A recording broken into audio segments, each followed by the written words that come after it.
Plus de 61 millions d'Allemands sont appelés aux urnes ce dimanche pour les législatives, sauf énorme surprise.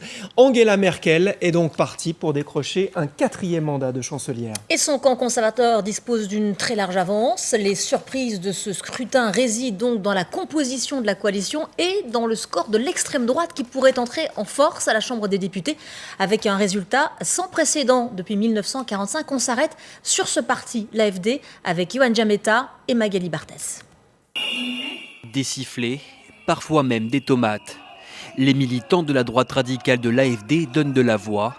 Ils auront perturbé quasiment tous les meetings de la chancelière, de plus en plus exaspérés.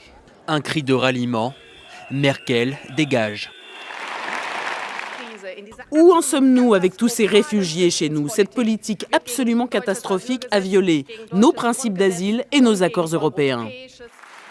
Si l'AfD entre comme prévu au Parlement, le parti demandera une commission d'enquête sur la politique migratoire de la chancelière.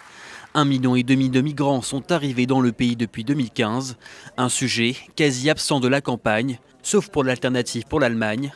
La burqa, nous prenons le bikini, dit cette affiche. Les nouveaux Allemands, faisons-les nous-mêmes.